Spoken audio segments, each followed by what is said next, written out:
તો જય દ્વારકાધીશ મિત્રો, કેમ છો? મજામાં? આજે આપણે ઉઠી ગયા છે એને કરી દીધો છે વિડીયો ચાલુ.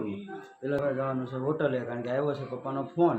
તો એમાં એવું છે કે ભાઈ પપ્પાનો ફોન આવ્યો કે ભાઈ આવો હોટલે, કામ છે એક નાનું, અને પપ્પા ગયા છે બહાર, એટલે મોટો ભાઈ છે હોટલે અને આપણે જવાનું છે. નીકળી ગયા છે હોટલે જવા માટે, અને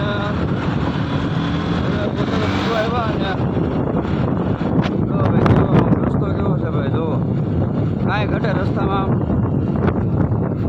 એકદમ સ્મૂથ કરી હાલે.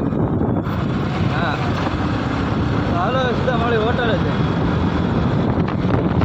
તો ભાઈ આવી ગયા છીએ અત્યારે હોટલે, અને આપણું જે કાંઈ કામ છે એ પતાવીને પછી આપણે પાછા વહી જવાનું છે ઘેરે, કારણ કે આપણી અત્યારે કંઈ ડ્યુટી ચાલુ થઈ નથી, એટલે આપણે કંઈ રહેવાનું નથી.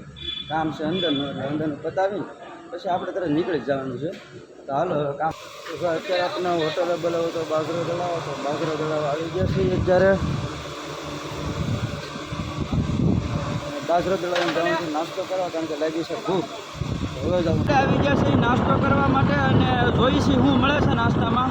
જોકે એટલા એરિયામાં કાંઈ નાસ્તામાં કાંઈ મળતું તો નથી, પણ કાંઈ મળી જાય તો આપણા ભાઈ નકર પછી કાંઈ વાંધો નહીં. જોઈ છે તો પછી સીધું ઘરે જઈને ખાવું અને કાં હોટલે ખાવું. તો કાંઈ પહેલાં તો નાસ્તો જ કરશું, ગમે એ થઈ જાય નાસ્તો તો કરવાનો છે. તો ભાઈ અત્યારે દવણું દળાવી લીધું છે, અને હવે જાય છે હોટલે.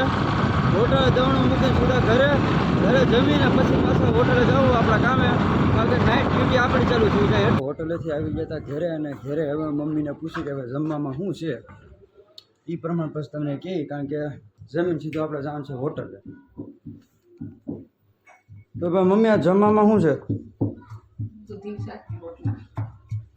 શાક ને રોટલા. તો ભાઈ આપણને દૂધીનું શાક ને રોટલા આવ્યો, મનથા આવ્યો. દૂધીનું શાક ને રોટલા આપણને કેટલા બધા ખાસ ભાવતા છે નહીં, એટલે આપણે ખાવાનું છે હોટલે મસ્ત, ને આમ એક આમ પંજાબી આઈટમ ખાવું. તો ભાઈ અત્યારે અમે જઈએ છીએ બ્રેડ પકોડા લેવા, કારણ કે અમારે એક બાજુમાં એક નાનો છોકરો રહે છે ને મંથન, એને ખાવા હતા બ્રેડ પકોડા. તો ભાઈ અત્યારે બ્રેડ પકોડા લેવા જઈએ. કેમ મંથા, બ્રેડ પકોડા ખાવા છે કે પાકું? કેટલા ખાય? બસ થઈ જાય એટલે એવું છે. તો હાલો ભાઈ બ્રેડ પકોડાની દુકાને પૂરી ગયા છે એ, તો બ્રેડ પકોડા લઈને સીધા હવે જાય ઘેરે. તો જય દ્વારકાધીશ મિત્રો, અત્યારે વાગી ગયા છે રાતના 1, અને આપણે જમવાનું થઈ ગયું છે ક્લોઝ. જોકે ગલ્લો એકદમ ચાલુ જ છે, 24 કલાક ચાલુ જ રહે, કારણ કે હાઈવે છે એટલે. અને જમવાનું બસ 1 વાગે હવે ક્લોઝ થઈ ગયું છે. તો હવે આપણું આમ 50% કામ ક્લોઝ થઈ ગયું, એટલે આમ પૂરું થઈ ગયું છે. 50% કામ પતાવી નાખ્યું છે, અને હવે બાકી છે તો ખાલી સાફ સફાઈ કે ફ્રીજને બધું પાછળ જોતા હશે ગોઠવવાનું, કે ભાઈ જે કાંઈ સામાન બમાની કંઈ ગોઠવવાનો હોય એ. અને બસ બીજું તો કાંઈ કામ બાકી રહ્યું નથી. તો મિત્રો હવે આજનો વ્લોગ અહીંયા કરીએ છીએ એન્ડ.